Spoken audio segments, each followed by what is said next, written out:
ആദിമസഭയുടെ ആഴമുള്ള വിശ്വാസമുള്ള കുടുംബങ്ങൾ നമുക്കുണ്ട്. ഭഗവത് പിതാവിനെ കണ്ടു ഒരൊറ്റ ചോദ്യം എന്നോട് എന്നത്തിന് എന്താ ഞാൻ പറയാം, ആത്മീയ കാര്യങ്ങൾക്ക് ജീവൻ. ഭാരതത്തിലെ മാർത്തോമ ക്രിസ്ത്യാനികളുടെ പൈതൃകം, സഭാ പൈതൃകത്തിൻ്റെ ലെവലിൽ എത്തണമെങ്കിൽ റോമാസഭ 3 തലമുറകൾ എടുക്കുമെന്ന് പറഞ്ഞാൽ അത് നിസ്സാരപ്പെട്ട സംഗതിയാണ്. അച്ഛനാണെന്നുള്ള ഒരു പ്രസ്റ്റീജ് ആയിരിക്കും. അച്ഛനല്ലെങ്കിൽ അൽമേനി എന്ന് പറഞ്ഞാൽ എന്തോ മോശമാണെന്നുള്ള ഇല്ല. അപ്പസ്റ്റോളിക് സക്സഷൻ എന്ന് പറഞ്ഞാൽ അഡ്മിനിസ്ട്രേറ്റീവ് സക്സഷൻ അല്ല. അപ്പസ്റ്റോളിക് സക്സഷൻ എന്നാണ് ശ്രീയന്മാരുടെ നടപടിയിൽ ഇത് നമ്മൾ അറിഞ്ഞിരിക്കേണ്ടത്. നമ്മുടെ വിശ്വാസത്തിൻ്റെ അടിത്തറ ലിറ്റർജി, അത് കഴിഞ്ഞാൽ പിന്നെ അതിലധിഷ്ഠിതമായ ജീവിതശൈലി. പക്ഷെ ഗതികേട് എന്നാന്ന് ചോദിച്ചാൽ എല്ലാവരും ബഹുജന്മം വാങ്ങിച്ചുകൊണ്ട് പോകും, പൈസ തരില്ല. ഈശോ മിശിഹായ്ക്ക് സ്തുതിയായിരിക്കട്ടെ. ഇന്ന് നമ്മൾ നടത്തുന്നത് മനോഹരമായ ഒരു യാത്രയാണ്. ഒരു ആശ്രമം പരിചയപ്പെടാനുള്ള, ഈ ആശ്രമത്തെ അടുത്തറിയാനുള്ള ഒരു യാത്ര. ഈ യാത്രയിൽ ഇന്ന് നമ്മളോടൊപ്പം ചേരുന്നത് വർണ്ണനകൾ ആവശ്യമില്ലാത്ത, ആമുഖം ആവശ്യമില്ലാത്ത സീറോ മലബാർ സഭയുടെ അത്രയും വിലപ്പെട്ട ഒരു വ്യക്തിത്വത്തെയാണ്. നമുക്ക് പരിചയപ്പെടാം. ബഹുമാനപ്പെട്ട സേവ്യർ കൂടപ്പുഴ അച്ഛൻ. അച്ഛാ, ഈശോ മിശിഹായ്ക്ക് സ്തുതിയായിരിക്കട്ടെ. അച്ഛാ, സുഖമായിട്ടിരിക്കുന്നോ? പിന്നെ ഒരു കുഴപ്പമില്ല. അച്ഛാ, ഞങ്ങളിന്ന് ഇവിടെ എത്തിയപ്പോൾ മനോഹരമായൊരു ആശ്രമം, ശാന്തമായിട്ട് നമുക്ക് പ്രാർത്ഥിക്കാനും കൂടുതൽ സമയമൊക്കെ ചിലവഴിക്കാൻ തോന്നുന്ന ഒരിടം. ഈ ഒരു ആശ്രമം എന്നൊരു ആശയത്തിലേക്ക് അച്ഛൻ എത്തിയത് എങ്ങനെയാണ്? ഈ ഒരു ആശ്രമത്തിൻ്റെ തുടക്കം എങ്ങനെയാണ്? ഈ ആശ്രമത്തിൻ്റെ തുടക്കം ആശയപരമായി 2-ാം വത്തിക്കാൻ കൗൺസിലാണ്. ഞാൻ എൻ്റെ സെമിനറി ഫോർമേഷൻ ചങ്ങനാശ്ശേരി പാറയിൽ തുടങ്ങി ആലുവയിൽ 1 വർഷം, അത് കഴിഞ്ഞ് മുന്നേ റോമിലായിരുന്നു. അപ്പോൾ റോമിലായിരുന്നപ്പോഴാണ് 2-ാം വത്തിക്കാൻ കൗൺസിൽ തുടങ്ങുന്നത്. ഞാൻ പ്രോപ്പഗാൻഡയിലെ കോളേജിലായിരുന്നു, അച്ഛനും അവിടെ പഠിച്ചിട്ടുണ്ട്. പക്ഷേ എൻ്റെ കാലം 1955 to 65 എന്ന് പറഞ്ഞാൽ ഒക്കെ അറിയാമല്ലോ ഏതാണ്ട്. അപ്പോൾ അതിൽ ആ കാലഘട്ടത്തിൽ പ്രൊപ്പഗാൻഡ എന്ന് പറഞ്ഞാൽ ലോകം മുഴുവനുള്ള കത്തോലിക്ക സഭയിൽ നിന്നുള്ള വിദ്യാർത്ഥികൾ എന്ന് പറഞ്ഞാൽ വൈദിക വിദ്യാർത്ഥികൾ പഠിക്കുന്ന കേന്ദ്രമാണ്. വിയറ്റ്നാം തൊട്ട് ഐസ്ലൻഡ് വരെയുള്ള വിദ്യാർത്ഥികളുണ്ടായി. അപ്പോൾ ഈ ആശ്രമത്തെ പറ്റിയുള്ള കോൺസെപ്റ്റ് എന്ന് പറഞ്ഞാൽ ഓരോ സഭയും അതിൻ്റേതായ പാരമ്പര്യങ്ങളെ അവികലമായി സംരക്ഷിക്കണമെന്ന് വത്തിക്കാൻ കൗൺസിൽ പ്രത്യേകം നിർദ്ദേശിക്കുന്നു. അതോടൊപ്പം 2-ാം വത്തിക്കാൻ കൗൺസിലിൻ്റെ ശക്തമായ ആഹ്വാനം സഭയിലേക്ക് കടന്നു വന്ന സാമ്രാജ്യത്വ വ്യവസ്ഥിതി, ഉച്ചനീചത്വ വ്യവസ്ഥിതി പാടെ വിഭാടനം ചെയ്യുന്നതാണ്. അപ്പോൾ ഈ 2 ആശയങ്ങളും എന്നെ വളരെയേറെ സ്വാധീനിച്ചു. കാരണം നമ്മൾ ഇന്ത്യയിൽ നിന്നുള്ള സഭയാണ് മാർത്തോമ ക്രിസ്ത്യാനികൾക്ക് 16-ാം നൂറ്റാണ്ട് വരെ ഈ സാമ്രാജ്യത്വ വ്യവസ്ഥിതിയില്ലായിരുന്നു. നമ്മൾ ദ്രാവിഡ സംസ്കാരത്തിലും യഹൂദ സംസ്കാരത്തിൻ്റെ സ്വാധീനമുണ്ട്. കാരണം ആദിമസഭാ കേന്ദ്രങ്ങളിൽ 7 പള്ളികൾ സ്ഥാപിച്ചെന്നൊക്കെ പറയുന്നല്ലോ, അത് യഹൂദ കേന്ദ്രങ്ങളായിരുന്നു. കച്ചവടത്തിന് വന്നിരുന്ന അന്നത്തെ അവരായിരുന്നു യൂറോപ്പും പശ്ചിമ ഏഷ്യയും ഉള്ള കച്ചവട ബന്ധങ്ങൾ. ഇവിടുത്തെ ഉൽപ്പന്നങ്ങൾ കുരുമുളക്, പിന്നെ ചന്ദനം, കറുവാപ്പട്ട തുടങ്ങിയ ഇതാണല്ലോ. അപ്പോൾ ഈ കച്ചവട കേന്ദ്രങ്ങളിൽ യഹൂദ സാന്നിധ്യം ഉണ്ടായിരുന്നു. അതുകൊണ്ട് തോമസ് ശ്ലീഹായുടെ ഒരു യഹൂദൻ എന്നുള്ള നിലയിൽ സ്വാഭാവികമായി സ്വന്തം ജനങ്ങളുടെ ഇടയ്ക്ക് ആണല്ലോ ആദ്യമേ സുവിശേഷം അറിയിക്കാനുള്ള പ്രത്യേക കൽപ്പന. അങ്ങനെയാണ് നമ്മളുടെ ഇവിടുത്തെ സഭ ഒരു ദ്രാവിഡ യഹൂദ പാരമ്പര്യത്തിൽ പറയുന്നത്. നമുക്ക് സുറിയാനിയൊക്കെ കിട്ടിയത് അങ്ങനെയാണ്, അല്ലെങ്കിൽ യാതൊരു മാർഗമില്ല. അന്നത്തെ കച്ചവട ഭാഷയാണ്. അപ്പോൾ അങ്ങനെ വന്നപ്പോൾ നമുക്ക് ഒരു ഒറിജിനൽ ട്രഡീഷൻ നമുക്കുണ്ടെന്ന് മനസ്സിലായി. ആ ഒറിജിനൽ ട്രഡീഷൻ ഉണ്ടെങ്കിൽ രണ്ടാം വത്തിക്കാൻ കൗൺസിൽ പറഞ്ഞ റിട്ടേൺ ടു ദ സോഴ്സ് എന്നാണ്. ആ റിട്ടേൺ ടു ദ സോഴ്സ് അന്വേഷിച്ചപ്പോഴാണ് ആദിമസഭയിൽ ഈ സാമ്രാജ്യത്തെ വ്യവസ്ഥിതിയാൽ പിന്നെ എങ്ങനെയായിരുന്നു സന്യാസത്തിന് വളരെയേറെ പ്രാധാന്യമുണ്ടായിരുന്നു. ഇന്നത്തെ രീതിയിലുള്ള ഈ കോൺഗ്രിഗേഷനും ഓർഡറും ഒന്നുമല്ല. അതൊക്കെ ലേറ്റർ വെസ്റ്റേൺ പ്രോഡക്ട്സാണ്. അത് ഓരോ നല്ല മനുഷ്യരും നല്ല കാര്യത്തിന് വേണ്ടിയിട്ട് സ്ഥാപിച്ചു. അത് മോശമെന്നല്ല പറഞ്ഞു. പക്ഷേ റിട്ടേൺ ടു ദ സോഴ്സ് എന്ന് പറഞ്ഞാൽ ആശ്രമത്തിൽ ചെയ്യും. ആശ്രമം എന്ന് പറഞ്ഞാൽ acts of the apostles. Acts of the apostles എന്ന് പറഞ്ഞാൽ ശ്ലീഹന്മാരുടെ നടപടി. ആ ശ്ലീഹന്മാരുടെ നടപടിയാണ് ആദ്യത്തെ 15 വർഷത്തെ പ്രവർത്തനങ്ങളെ ശ്ലീഹന്മാരുടെ. അതുകൊണ്ട് അതിൻ്റെ സ്വാധീനത്തിലാണ് ഈ ആശ്രമം തുടങ്ങുന്നത്. So return to the source. അപ്പം ഞാനിങ്ങനെ ഇതിലേക്ക് വരാൻ കാര്യം ഇതാ, ഈ ഒരു ചിന്തയാണ് കൗൺസിലിൻ്റെ. പിന്നെ നമ്മളുടെ പൈതൃകവും. അപ്പോൾ എനിക്ക് റോമിലായിരുന്നപ്പോൾ എൻ്റെ പഠനത്തിൻ്റെ ഒരു വലിയ സ്വാധീനിച്ചത് പ്ലാസിഡേച്ചന. നിങ്ങൾ പ്ലാസിഡേച്ചനെ അറിയില്ലായിരിക്കും. പ്ലാസിഡേച്ചൻ എന്ന് പറഞ്ഞാൽ യഥാർത്ഥത്തിൽ സഭയുടെ പൈതൃകം എന്താണെന്ന് അറിയാവുന്ന പിതാവ്. ഒരാളെ നമ്മൾ പിതാവ് എന്ന് വിളിക്കണമെങ്കിൽ പൈതൃകം അറിയുന്നവരുണ്ട്. അപ്പോൾ അദ്ദേഹം ഈ പ്ലാസിഡേച്ചനെ എന്നെ വളരെ സ്വാധീനിച്ചിട്ടുണ്ട്. കാരണം അദ്ദേഹം ജീവിതകാലം മുഴുവൻ നമ്മുടെ പൈതൃകത്തിൻ്റെ വേരുകൾ വരുന്നു. അപ്പോൾ എൻ്റെ റിസർച്ചസിന് എപ്പോഴും പ്ലാസിഡേച്ചൻ സഹായിച്ചിരുന്നു. അപ്പോൾ റോമിലെ ആർക്കൈവ്സ് ഉണ്ടല്ലോ, ലൈബ്രറി മാത്രമല്ല മാനുസ്ക്രിപ്റ്റ്സ് പിന്നെ അങ്ങനെയുള്ളതൊക്കെ. അപ്പോൾ അദ്ദേഹവും ഒരു താപസ ജീവിതം നയിച്ചിരുന്ന ആളാണ്. അപ്പം എൻ്റെ research the faith and communion of the saint Thomas Christians of India before the arrival of the Portuguese. അപ്പോൾ ഈ before the arrival of the Portuguese എന്ന് പറയുമ്പോൾ സാമ്രാജ്യത്തെ വ്യവസ്ഥിതി ഏശാത്ത വ്യവസ്ഥിതി. അപ്പോൾ ആ വ്യവസ്ഥിതിയിൽ വരാൻ കാര്യം അതാണ് ആശ്രമത്തിൻ്റെ ദൈവശാസ്ത്രവും ആധ്യാത്മികതയും.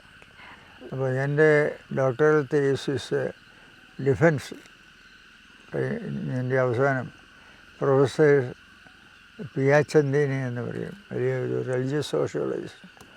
അദ്ദേഹം പറഞ്ഞ കമൻ്റ് എന്താണെന്നറിയാം. The Roman church will take at least 3 generations to reach the level of the St. Thomas Christians of India. എന്ന് പറഞ്ഞാൽ നിസ്സാരപ്പെട്ട സംഗതിയാണ്. പ്രൊഫസർമാരുടെ മുമ്പ് വെച്ചാൽ ഈ പ്രൊഫസർ പറഞ്ഞു, ഭാരതത്തിലെ മാർത്തോമ ക്രിസ്ത്യാനികളുടെ പൈതൃകം, സഭാ പൈതൃകത്തിൻ്റെ ലെവലിൽ എത്തണമെങ്കിൽ റോമാസഭ 3 തലമുറകൾ എടുക്കുമെന്ന് പറഞ്ഞാൽ അത് നിസ്സാരപ്പെട്ട സംഗതിയാണ്. അതാണ് എൻ്റെ എന്നാ പറയുന്നത് മൊണാസ്റ്റിസിസത്തിനുള്ള സോഴ്സ് ഓഫ് ഇൻസ്പിറേഷൻ, ചൈതന്യ സ്രോതസ്. അപ്പോൾ അച്ഛ സീറോ മലബാർ സഭയിൽ എനിക്ക് തോന്നുന്നു ഏക ആശ്രമമാണ് ഇതെന്ന് തോന്നുന്നു, നമ്മുടെ സീറോ മലബാർ സഭയിലെ. അപ്പോൾ ഈ ഒരു സീറോ മലബാർ സഭയിൽ ഈ ആശ്രമത്തിൻ്റെ ഒരു പ്രാധാന്യം എത്രത്തോളം ഉണ്ട്? വളരെയേറെയുണ്ട്. കാരണം നമ്മുടെ ആളുകൾ നല്ല മനുഷ്യരാണ്. നല്ല മനുഷ്യരെന്ന് പറഞ്ഞാൽ വിശ്വാസമുള്ള ഒരാളുകളാണ്. പിന്നെ എവിടെയാണ് പിശകെന്ന് ചോദിച്ചാൽ ഈ വെസ്റ്റേൺ എല്ലാം മോശമാണെന്നല്ല പറഞ്ഞത്. കാരണം ഞാൻ വെസ്റ്റേൺ ട്രഡീഷനിൽ 10 വർഷം റോമിൽ കഴിഞ്ഞ ആളാണ്. പിന്നെ യൂറോപ്പിലെ മറ്റുള്ള പറഞ്ഞിട്ടുണ്ട്. നമ്മൾ ആദിമസഭയുടെ ആഴമുള്ള വിശ്വാസമുള്ള കുടുംബങ്ങൾ നമുക്കുണ്ട്. നമ്മുടെ ഇൻസ്റ്റിറ്റ്യൂഷൻസൊക്കെ വെസ്റ്റേണൈസ്ഡാണ്. തോട്ട് പാറ്റേൺസ് ആൻഡ് കാറ്റഗറീസ് എല്ലാം ഒരു വെസ്റ്റേൺ കൾച്ചറിലേക്ക് വന്നത്. അത് വളരെയേറെ സ്വാധീനിച്ചിട്ടുള്ളത് ക്ലെയർ ചെയ്യുക. ക്ലെയർ ചെയ്യുമെന്ന് പറഞ്ഞാൽ അച്ഛന്മാരും മെത്രാന്മാർ അവരൊക്കെ കൂടുതൽ ഈ സെമിനറികളിലൂടെ, പ്രത്യേകിച്ച് ഇവിടുത്തെ. അതേസമയം ഞാനിപ്പോൾ പാൻഡയിലായിരുന്നപ്പോഴേ അതൊരു ഇൻ്റർനാഷണൽ ആയിട്ടുള്ളൊരു കമ്മ്യൂണിറ്റിയാണ്. അവിടെ ഓരോ സഭയും തങ്ങളുടെ തനിമ നിലനിർത്തണമെന്ന് ഞങ്ങളുടെ സുപ്പീരിയേഴ്സിന് വലിയ നിർബന്ധമുണ്ടായി. ഉദാഹരണം പറഞ്ഞാൽ ഞാൻ അവിടെ സ്റ്റുഡൻ്റായിരിക്കുമ്പോൾ തന്നെ I was proud of my heritage. നമ്മൾക്ക് നമ്മുടേതായ ഇപ്പം ഞാൻ സ്വന്തമായിട്ട് വാസ്തവത്തിൽ വീട്ടിലെ പൈസ കൊണ്ടുപോയാണ് ഞങ്ങൾ പഠിച്ചുകൊണ്ടിരുന്നത്. കാരണം അന്ന് സ്കോളർഷിപ്പ് താമസത്തിനും ഫുഡിനും ടെക്സ്റ്റ് ബുക്കിനുമേ ഉള്ളൂ. എന്നാലും ഞാൻ സെൻറ്റ് തോമസ് അസോസിയേഷൻ എന്ന് പറഞ്ഞ് ഒരു സംഘടന ഉണ്ടാക്കി.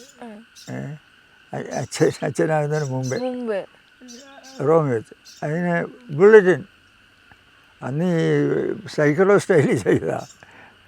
അവിടെ നമ്മുടെ സഭയുടെ ഒറിജിൻ, നമ്മുടെ പ്രത്യേകത എല്ലാം പറഞ്ഞ് ഒരു 4 പേജിൽ സൈക്കിളോ സ്റ്റൈൽ ഇറക്കുമായിരുന്നു.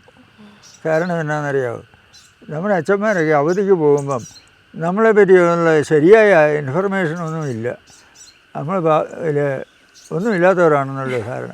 അത് കാരണം നമ്മളുടെ സഭയുടെ പൈതൃകം ഈ ബുള്ളറ്റിൻ വഴി. പക്ഷേ ഗതികേട് എന്നാന്ന് ചോദിച്ചാൽ എല്ലാവരും ബുള്ളറ്റിൻ വാങ്ങിച്ചുകൊണ്ട് പോകും, പൈസ തരില്ല. അത് കാരണം എൻ്റെ ഇരിപ്പുണ്ട്. എൻ്റെ ഫയല് തപ്പിയ STA ബുള്ളറ്റിൻ എന്ന് പറഞ്ഞ് റോമിലായിരുന്നപ്പോൾ ഞാൻ തുടങ്ങിയതാണ്. കാരണം I am I don't say proud, but I am happy that I am belong to that tradition, original tradition.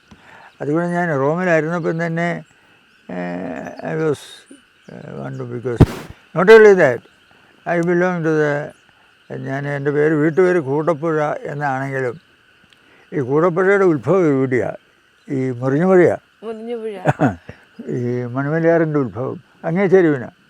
അപ്പോൾ ഞാനിവിടെ ഒറിജിനലിൽ വന്നിരിക്കുക, സോഴ്സിൽ.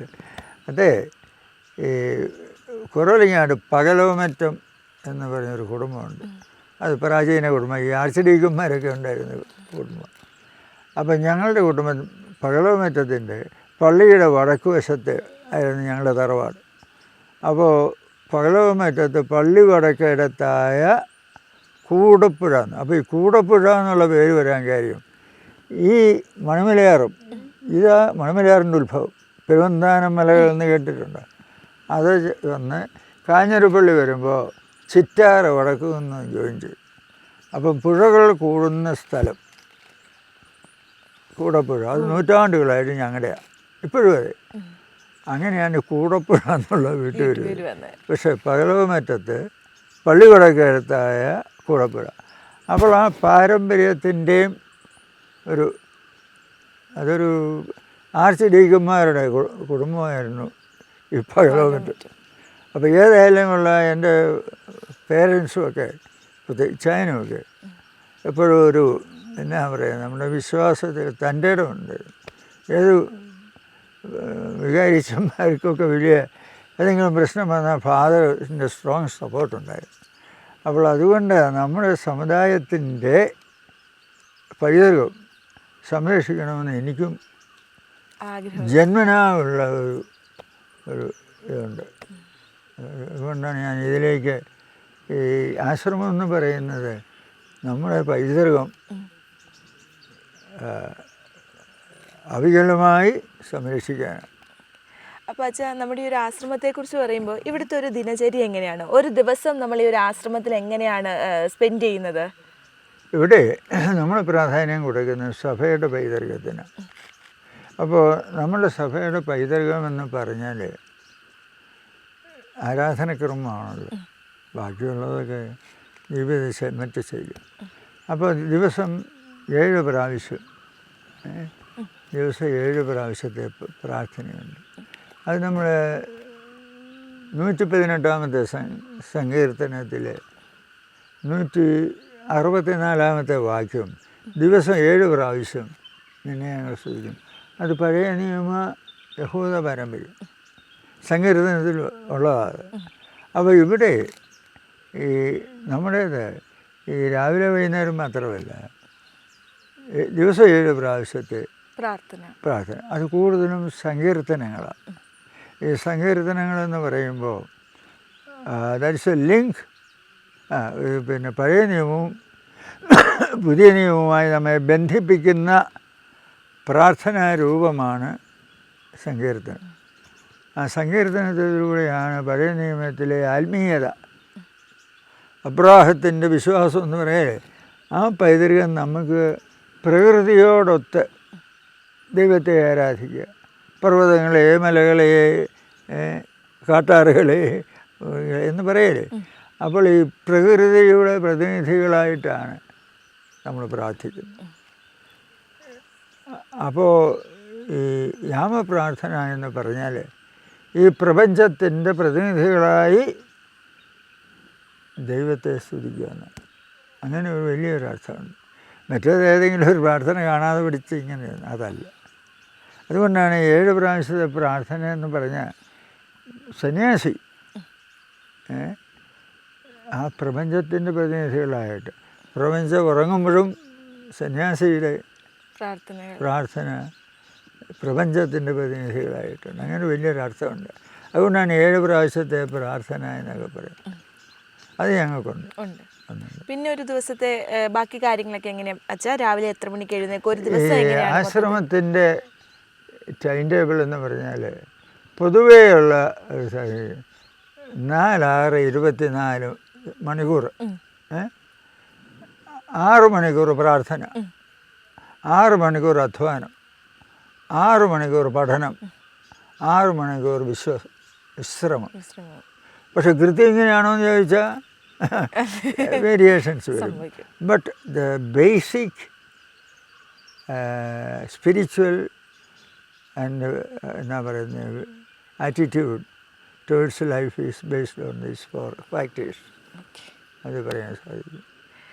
അച്ഛാ, ഇവിടേക്ക് കയറി വന്നപ്പോൾ ഞങ്ങൾക്ക് അനുഭവപ്പെട്ട ഒരു സന്തോഷവും സമാധാനവും ഒക്കെ ഉണ്ട്. ഈ ഒരു ആശ്രമത്തിലേക്ക് ആദ്യം വരുന്ന ഒരാൾക്ക് എനിക്ക് തോന്നുന്നു ആ ഒരു ഫീലാണ് കിട്ടുന്നത്. എന്തുകൊണ്ടാണ് ഈ ഒരു സ്ഥലത്ത് ഇങ്ങനെ ഒരു ആശ്രമം, ഈ സ്ഥലം തിരഞ്ഞെടുക്കാനുള്ള കാരണം എന്താണ്? എല്ലാം പ്രൊവിഡൻഷ്യലാണ്. അതായത് എനിക്ക് ഏകാന്തതയും ഏകാഗ്രതയും ഇഷ്ടമാണ്. അപ്പം ഞാൻ ഈ എന്താ പറയുന്നത് വടവാതൂർ സെമിനാരിയിലായിരുന്നു 35 വർഷം. എന്ന് പറഞ്ഞാൽ പുനായിലും വേറെ 4-5 ഇടത്തും വിസിറ്റിംഗ് പ്രൊഫസറായിട്ട് പോകുമായിരുന്നു. അപ്പോൾ ഇവിടെ ആയിരിക്കുമ്പോൾ വീക്കെൻഡ്സിലും അവധിക്കുമൊക്കെ അപ്പോൾ ഞങ്ങളുടെ ഫാമിലി വക സ്ഥലമുണ്ട്. അത് വടക്കഞ്ചേരിയിലുണ്ടായിരുന്നു. പിന്നെ അത് കഴിഞ്ഞിട്ട് എനിക്ക് ഇവിടുത്തെ മലകൾ ഇഷ്ടപ്പെടുക കാരണം കുട്ടിക്കാനത്തിനടുത്ത് പോത്തുപാറ എന്ന് പറഞ്ഞൊരു കുന്നുണ്ട്, ഒരു പ്രദേശം. അപ്പോൾ അവിടെ സ്ഥലം അതിനും ഒരു പശ്ചാത്തലമുണ്ട്. നമ്മുടെ രൂപത സ്ഥാപിച്ചപ്പോൾ പൗത്യപിതാവ് എന്ന് പറഞ്ഞാൽ എൻ്റെ ജൂനിയറാണ് കേട്ടോ. ഞാൻ സെക്കൻഡ് ഇയറിലായിരിക്കും, മൈനർ സെമിനാരി സെക്കൻഡ് ഇയറിലായിരിക്കുമ്പോഴാണ് പാപ്പച്ചനാണ് വിളിക്കുന്നത്, വന്ന് ഫസ്റ്റ് ഇയറിൽ ചേരുന്നത്. എൻ്റെ ജ്യേഷ്ഠനും പകുതിയും കൂടെ അവർ കോളേജ് ക്ലാസ്മേറ്റ്സ്. അപ്പോൾ പുള്ളി ആണ് ഇവിടുത്തെ ആദ്യത്തെ ബിഷപ്പായിട്ട് വന്നത്. പിന്നെ ചങ്ങനാശ്ശേരി, അന്ന് കാഞ്ഞിരപ്പള്ളി ഇല്ലല്ലോ. അപ്പോൾ കാവുകാട്ട് പിതാവ് എന്നെയും പകുതി അച്ഛനെയും കൂടിയാണ് സെൻട്രൽ ലിറ്റർജിക്കൽ കമ്മിറ്റിക്ക് ചങ്ങനാശ്ശേരിയുടെ പ്രതിനിധിയായിട്ട് എറണാകുളത്തിന് വിട്ടുകൊണ്ടിരുന്നു. അപ്പോൾ അത് കഴിഞ്ഞ് അപ്പം ഞാൻ റോമിലായിരിക്കുമ്പോഴും പകുതിയിൽ എനിക്ക് എഴുതിയും ഉണ്ടായിരുന്നു. അപ്പോൾ അന്നേരമാണ് പുള്ളി ബിഷപ്പായിട്ട് ഇവിടെ വന്നപ്പോൾ അത് ഒരു പ്രൊവിഡൻഷ്യലാണ്. എനിക്ക് വടവാതൂർക്ക് എഴുതി അച്ഛനെ കൺസൾട്ടറാണ്, ലിറ്ററേച്ചറിൻ്റെ ഡയറക്ടറായിരിക്കും. അപ്പം പടിയറപ്പിതാവ് പറഞ്ഞു ഇല്ല അച്ഛൻ പോകാനൊക്കെയല്ല, ഞാൻ ചങ്ങനാശ്ശേരി തന്നെ ആയിരിക്കണം. അപ്പോൾ ചങ്ങനാശ്ശേരി ആയിരിക്കണം എന്നുള്ള പുള്ളി ഒരു പടിയറപ്പിതാവും എനിക്കറിയാം, ഞങ്ങൾ ഫാമിലിയിലും അടുപ്പമുള്ളവരാണ്. മണിമല ഫൊറോന ആക്കിയിട്ട് എൻ്റെ ഇടവ എടുത്ത് അതിൻ്റെ അകത്തിട്ടു. ചങ്ങനാശ്ശേരിക്കകത്ത് സംഭവിച്ചതാണ്. ഭഗവതി പറഞ്ഞു അത് പറ്റിയല്ല. അപ്പം ഞാനിത് ഇങ്ങനെ ക്രമേണ അറിയുന്നു. കരിമനക്കുളം വേണമെങ്കിൽ അങ്ങോട്ട് വിട്ടു തന്നേക്കാം, ചേനപ്പാട് വിട്ടു തരികയെന്ന് പറയും. അങ്ങനെ ഞാനൊരു ബാർഗൈനിങ് എലമെൻ്റായി. യുദ്ധത്തിന് തടവുകാരെ പങ്കെടുക്കല്ലേ എന്ന് പറഞ്ഞ പോലെ ഭഗവതിക്ക് എന്നെ വേണം, പടിയർപ്പിതാവിന് ശരി. അപ്പം പടിയർപ്പിതാവിനാണ് ഞാൻ MSc ഒക്കെ തുടങ്ങി. അതിൻ്റെ അറിയാം പുള്ളി. അത് കാരണമാണ് പുള്ളി ഇപ്പോൾ അപ്പസ്റ്റോലിക് വിസിറ്ററായപ്പോഴും എന്നെയാണ് സെക്രട്ടറി ആക്കി. ഞാൻ കാഞ്ഞിരപ്പള്ളിക്കാരനാണ്. അപ്പോൾ അതുകൊണ്ട് എനിക്ക് പിതാക്കന്മാരുമായിട്ടുള്ളൊരു, അപ്പോൾ ഈ ഭഗവതിക്കും ഈ ആശ്രമത്തിൽ താല്പര്യമുള്ളതാണ്. അപ്പം പുള്ളി ഇവിടെ ആദ്യത്തെ ബിഷപ്പായില്ലേ. അപ്പം ഞാൻ പറഞ്ഞല്ലോ ഞങ്ങൾ വ്യൂവേഴ്സ് ഓഫ് ക്ലോസ്, മെത്രാനും അച്ഛനും എന്നുള്ളതല്ല. അതുകൊണ്ട് പുള്ളി ഈ CBSIയിലൊക്കെ വരുമ്പോൾ പുള്ളി തിയോളജി ഒന്ന് സ്പെഷ്യലൈസ് ചെയ്തില്ലെങ്കിൽ ഞാൻ എൻ്റെ സപ്പോർട്ട് അത് പാടിയതിനൊക്കെ അറിയാം. സെക്രട്ടറി ആയിരിക്കുമ്പം കൂടെ എൻ്റെ ഒരിക്കൽ വരും ഇതുമായിട്ട്. അപ്പോൾ അതുകൊണ്ട് ഒരു ബന്ധമുണ്ട്. അപ്പോൾ പുള്ളി ബിഷപ്പായിട്ട് വന്നപ്പോൾ നമുക്കൊരു ആശ്രമം വേണം എന്ന് ഞാൻ പറയും. അങ്ങനെ വരിക്കുമ്പോഴാണ് പോത്തുപാറ ഞങ്ങളുടെ ഫാമിലിയുടെ സ്ഥലം വാങ്ങിച്ചു. അപ്പം ഞാനവിടെ ഫാദർ കൂടപ്പുഴ വൈദികാശ്രമം എന്ന് പറഞ്ഞ് ഒരു കുന്നിൻ ചെരുവ് ഇങ്ങനെ കണ്ടിച്ച് പകുതിയാവെന്ന് ബ്ലസ് ചെയ്തു. അപ്പോൾ അതാണ് ആദ്യത്തെ സ്റ്റേജ്. അങ്ങനെ ഇരിക്കുമ്പോഴാണ് മൈക്കിൾ കള്ളിവേലി അപ്പച്ചൻ, ഈ നാട്ടുകാർ പറയുന്നത് മുതലാളി എന്നാണ്. മുതലാളി എന്ന് പറഞ്ഞാൽ ഒരു മുതലാളിയേ ഉള്ളൂ, അത് കള്ളിവേലി, മൈക്കിൾ കള്ളിവേലി. അപ്പോൾ പുള്ളിക്ക് ഈ നല്ല കാര്യങ്ങൾക്ക് വേണ്ടി ആണ് നമ്മുടെ ഈ ഹൈ റേഞ്ചിലെ പലയിടത്തും അനാഥാലയങ്ങൾക്കും പള്ളിക്കും സ്ഥലം കൊടുത്തിട്ടുള്ളത് അപ്പച്ചൻ എന്നാണ് എല്ലാവരും വിളിക്കുന്നത്. അപ്പോൾ ഞങ്ങൾ തമ്മിൽ സ്നേഹിതരാണ്. അപ്പം പുള്ളിക്ക് പറഞ്ഞു ഒരു 150 ഏക്കർ സ്ഥലം, പുള്ളിക്ക് 6000 ഏക്കർ സ്ഥലമുണ്ട്. ഇപ്പോഴും ഉണ്ട് 5500. Single individual. പുള്ളി മരിച്ചു പോയ 3 വർഷമായി. അപ്പോൾ ഞങ്ങൾ ഭഗവതിയായിട്ട് ആലോചിച്ചു. അപ്പം അങ്ങനെയാണ് ഈ കാണുന്ന ഒരു 150 ഏക്കർ ആശ്രമത്തിനെന്ന് പറയുക, ഇങ്ങനെ ആത്മീയ കാര്യങ്ങൾക്കും പിന്നെ മറ്റുള്ള ഒരു ബിസിനസ്സല്ല, അങ്ങനെയുള്ള ഹ്യൂമാനിറ്റേറിയൻ ആക്ടിവിറ്റീസിന് കിട്ടി. അപ്പോൾ ഞാൻ പോത്തുപാറ കുട്ടിക്കാനത്ത് തോന്നുന്നത് ഇത് നല്ല സൗകര്യമാണല്ലോ എന്ന് വിചാരിച്ചു. അങ്ങനെയാണ് ഈ സ്ഥലം കിട്ടിയത്. ഞാൻ പറഞ്ഞില്ലേ ഒരു ഹിസ്റ്റോറിക്കൽ എവല്യൂഷൻ. ആദ്യത്തേത് പോത്തുപാറ, ഇത് രണ്ടാമത്. അപ്പോൾ നമ്മുടെ ആശ്രമം ഇപ്പം ഇവിടെയാണ്. ഞാൻ പറഞ്ഞ ഇങ്ങനെ ട്രാൻസ്ലേഷൻ. അപ്പോൾ അച്ഛൻ നമ്മൾ ഇവിടേക്ക് വരുമ്പോൾ നമ്മുടെ ഈ ആശ്രമത്തിന് പേര് നൽകിയിരിക്കുന്നത് മാർ തോമസ് ലീഗ ദയറ. എന്താണ് ഈ ദയറ എന്നതുകൊണ്ട്? ദയറ എന്ന് പറഞ്ഞാൽ എല്ലാത്തിനും ആശ്രമം എന്ന് പറയും. ഇപ്പം കാഞ്ഞിരപ്പള്ളിലാണെങ്കിൽ ഈ മാനസിക രോഗികളായ സ്ത്രീകളുടെ ഇതിനും നല്ല സമരം ആശ്രമം. പിന്നെ മറ്റുള്ളതിന് ഇപ്പം ചങ്ങനാശ്ശേരി തന്നെ ആനന്ദാശ്രമം എന്നാണ് പറയുന്നത്, ഈഴവരുടെ ചെത്തിപ്പുഴ ഭാഗത്തുണ്ട്.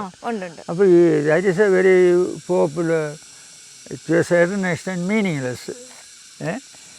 അപ്പോൾ അതുകൊണ്ട് ആശ്രമം എന്നുള്ളതിന് പകരം സുറിയാനി ദയറ, അതുകൊണ്ടാണ് ഞാൻ ദയറ എന്ന് എഴുതുന്നത്.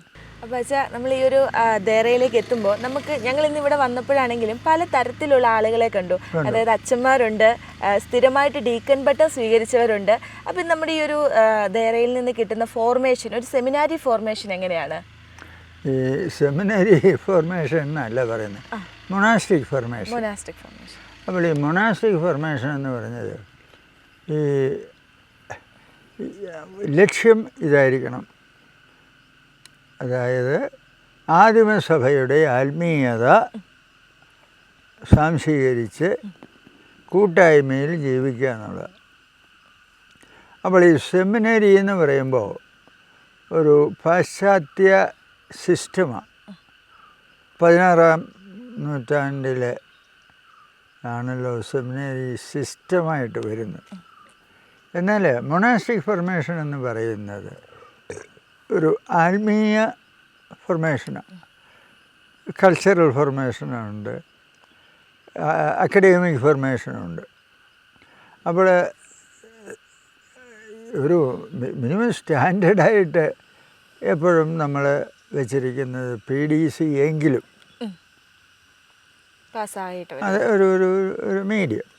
അത് കഴിഞ്ഞിട്ട് വൈദികരാകാനായിട്ടുള്ളവരാണെങ്കിൽ നമ്മുടെ തിയോളജിക്കൽ ഫിലോസോഫിക്കൽ സബ്ജക്ട്സിന് പുറമെ നമ്മുടെ സഭയുടേതായ പൈതൃകം ഉണ്ടായിരിക്കും. അതിന് ഇപ്പോൾ ചെയ്യുന്നത് ഇവിടുത്തെ ഫോർമേഷൻ കഴിഞ്ഞിട്ട് സെമിനാരിയിൽ വൈദികരാകാനായിട്ടുള്ളത് അങ്ങനെയാണ്. സെമിനാരിയിലേക്ക് അയക്കും. എന്തോ? സെമിനാരിയിലേക്ക് അയക്കുകയാണ്. അതെ. ഇപ്പോൾ ഉദാഹരണം പറഞ്ഞാൽ ഇവിടെ തേർഡ് ഇയർ തിയോളജി വരെയായിട്ടുള്ളതുണ്ട്. അപ്പോൾ ഒരാൾ വെള്ളളോവ പുള്ളി തേർഡ് ഇയർ തിയോളജി ആയത്.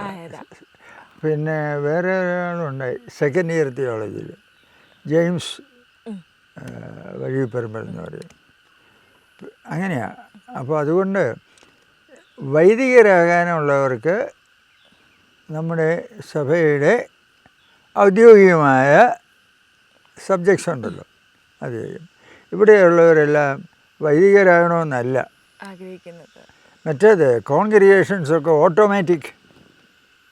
അത് വരുമ്പോഴേ ആണെന്ന് ആഗ്രഹമില്ലെന്ന് പറഞ്ഞ് വരുന്നവരുണ്ട്. ഇപ്പോൾ ഉദാഹരണം പറഞ്ഞാൽ ഞാൻ 2 ആഴ്ച മുമ്പ് നമ്മുടെ ഗുജറാത്തിൽ നിന്ന്, നേരത്തെ ഇവിടെ ഉണ്ടായിരുന്നു, ഇപ്പോഴും നമ്മളായിട്ട് ബന്ധമുള്ള ഒരു ജൈൻ ഡോക്ടറാണ്. ജൈന പുള്ളി പിന്നെ മനസ്സാന്തരപ്പെട്ട് ഭയങ്കര അപ്പോസലാണ്. ഇപ്പം പുള്ളി നമ്മുടെ ഗുജറാത്ത് അഹമ്മദാബാദ് കേന്ദ്രമായിട്ട് ജൈൻ ഡോക്ടർ. ഞാൻ പുള്ളിയെ കൊണ്ട് ചങ്ങനാശ്ശേരിയിലൊക്കെ വരിക, പൗത്ത് നമ്മുടെ പെരുന്നോട്ടത്തിനൊക്കെ അറിയാം. പുള്ളി പിന്നെ ഇവിടെ ഉണ്ടായിരുന്നു. അത് കഴിഞ്ഞിട്ട് പിന്നെ പുള്ളി തിരിച്ചു പോയിട്ട് അവിടെ ഭയങ്കര എന്നാ പറയുന്നത് മിഷനറിയാണ്. അപ്പോൾ ഇവിടെയായിട്ട് ബേസുണ്ട്. ഇന്നാളും വന്നിട്ടുണ്ടായിരുന്നു, ഇവിടെ ഒരാഴ്ച ഉണ്ടായിരുന്നു. അച്ഛനാകണ്ട. അപ്പോൾ ഞാൻ പറയുന്നത് എങ്ങനെയാണെങ്കിൽ ഡീക്കന് ഒന്ന് ആകുക, കുർബാനയൊക്കെ കൈകാര്യം ചെയ്യാം. അതിനെപ്പറ്റി ഞാനിവിടെ നമ്മുടെ പാടിയത്തിനെയും ശംഷാബാദിൽ വരും. ഇപ്പോൾ ഈ അഹമ്മദാബാദ് ഓൾ ഇന്ത്യയിൽ, പിന്നെ കൊച്ചുപറമ്പിലും ഉണ്ട് നമ്മുടെ പാലായിൽ നിന്നുള്ള. അവരെ ഞാൻ ഫോൺ ചെയ്തു. ഞാൻ പറഞ്ഞു അവിടെ ചെല്ലുമ്പം കോണ്ടാക്ട് ചെയ്യണമെന്ന്. ഇപ്പോൾ ഇനി അവർ ഫോളോ ചെയ്യും. ഞാൻ പറഞ്ഞു അതുകൊണ്ടേ അച്ഛനാകണമെന്നുള്ളതല്ല, അച്ഛനാകണമെന്നുള്ളത് വേറെ സന്യാസി അച്ഛനാകണം നിർബന്ധമില്ല. അത് ഇതുമായിട്ട് ഇപ്പം അത് കാരണം എന്നാന്ന് ചോദിച്ചാൽ അച്ഛനാകണമെന്നുള്ള ഒരു പ്രസ്റ്റീജായി. അച്ഛനല്ലെങ്കിൽ അൽമേനി എന്ന് പറഞ്ഞാൽ എന്തോ മോശമാണെന്നുള്ള അല്ല. അത് ആശ്രമത്തിൽ ആ കോൺസെപ്റ്റ് പാടില്ല. അത് കാരണം ഞങ്ങളിവിടെ അച്ഛനാണോ ഇല്ലോ എന്ന് പറയല, അല്ലെങ്കിൽ ബ്രദറാണോ എന്ന് ചോദിക്കും. ഇത് രണ്ടുമല്ല, എല്ലാവരും ബ്രദേഴ്സും സിസ്റ്റേഴ്സും അല്ല. അതുകൊണ്ട് ഈ ഞങ്ങൾക്ക് ആ കാറ്റഗറി സ്വീകരിക്കുകയില്ല. മങ്ക്സ് എന്ന് പറയും. ഇപ്പോൾ നിങ്ങൾ കുറച്ച് മുമ്പ് ദേവസ്യാച്ചൻ, ഞങ്ങൾ ദേവസ്യാച്ചൻ ഡീക്കനാണ്. ഞങ്ങളുടെ പുളിങ്കുന്നുകാരന് പുള്ളി നമ്മുടെ മറ്റേ വലിയ ഇതുണ്ടല്ലോ സിനിമ കുഞ്ചാക്കോ ബോബൻ. കുഞ്ചാക്കോ ബോബൻ്റെ എൻ്റെ വളരെ അടുത്ത ഫസ്റ്റ് കസിൻ്റെ മകനോ അങ്ങനെ എങ്ങാണ്ട. അപ്പം ഡീക്കന് മതി, അത്രേ ഉള്ളൂ. അല്ലാതെ ഈ കുർബാനയ്ക്കൊക്കെ ഒരു ഡീക്കൻ വേണമെന്നുണ്ട്. അങ്ങനെയാണ്. അപ്പോൾ എന്ന് പറഞ്ഞ പോലെ ഈ ആ ഒരു ആവേശം അച്ഛനാണോ എന്നുള്ള ഒരു കോൺസെപ്റ്റ് ഞങ്ങൾക്കില്ല. അത്രേ ഉള്ളൂ. അത് ഈ ഒരു രോഗമാണ്. അച്ഛാ, അച്ഛനെ സംബന്ധിച്ച് ഒരുപാട് പിതാക്കന്മാർ ശിഷ്യന്മാരായിട്ടുള്ള ഒരു അച്ഛനാണ്. ഒപ്പം അച്ഛൻ ഇവിടെ ഈ ആശ്രമം തുടങ്ങിയതിന് ശേഷമാണ് നമ്മുടെ മുരിക്കൻ പിതാവ് ഇവിടേക്ക് വന്ന് ഇവിടെ താമസം ആരംഭിച്ചത്. അതുപോലെ തന്നെ നമുക്കൊക്കെ പ്രിയപ്പെട്ട ജോസഫ് പെരുന്തോട്ടം പിതാവ് എല്ലാ പ്രാവശ്യവും കഴിഞ്ഞ ആഴ്ച ഇവിടെ ഉണ്ടായിരുന്നു. ഒരുപാട് സമയം ഇവിടെ ചെലവഴിക്കാൻ ആഗ്രഹിക്കുന്ന ഒരാളാണ്, പ്രാർത്ഥനയിൽ ആയിരിക്കാൻ ആഗ്രഹിക്കുന്ന ഒരാളാണ്. അപ്പോൾ ആ പിതാക്കന്മാരും ഒക്കെ ആയിട്ടുള്ള ബന്ധവും അവർക്ക് ഈ ആശ്രമവുമായിട്ടുള്ള ബന്ധമൊക്കെ എങ്ങനെയാണെന്ന് വെച്ചാൽ, ഇപ്പോൾ അവർക്കുമായിട്ടുള്ള ബന്ധമെന്ന് ചോദിച്ചാൽ ബന്ധം അവരെ ആശ്രയിച്ചായിരിക്കും. ഈ ഞാൻ വടവാതൂർ സെമിനാരിലായിരിക്കുമ്പോൾ നമ്മുടെ പെരുന്തോട്ടത്തിലെ സ്റ്റുഡൻ്റാണ്. അപ്പോൾ അത് കഴിഞ്ഞ് പുള്ളി ഹിസ്റ്ററി പഠിച്ചത്. അപ്പോൾ എനിക്കറിയാം ഞങ്ങൾ ഗുരു ശിഷ്യബന്ധം ഉണ്ട്. അപ്പോൾ കഴിഞ്ഞ് പുള്ളി ഹിസ്റ്ററി പഠിച്ചപ്പോൾ ഞാനും കൂടെ ഇടപെട്ട പുള്ളി വടവാതൂർ നമ്മുടെ സക്സസറായിട്ട്, ഫുൾ സക്സസറല്ല, ഞാൻ തിയോളജിയുടെ എക്ലസിയോളജിയും ഇന്ത്യൻ ചർച്ച് ഹിസ്റ്ററിയും ജനറൽ ചർച്ച് ഹിസ്റ്ററിയും എല്ലാം ഞാൻ തന്നെയാണ്, എൻ്റെ ടെക്സ്റ്റ് ബുക്സും. അപ്പോൾ അതിൽ പുള്ളിയെ ഞാൻ ഇന്ത്യൻ ചർച്ച് ഹിസ്റ്ററിയും ജനറൽ ചർച്ച് ഹിസ്റ്ററിയും ഏൽപ്പിച്ചു. അപ്പോൾ അന്നേരം ഞങ്ങൾ ആശയങ്ങൾ ഷെയർ ചെയ്തപ്പോൾ പുള്ളിക്കും താല്പര്യമുണ്ട് വടവാതൂർ വെച്ച്.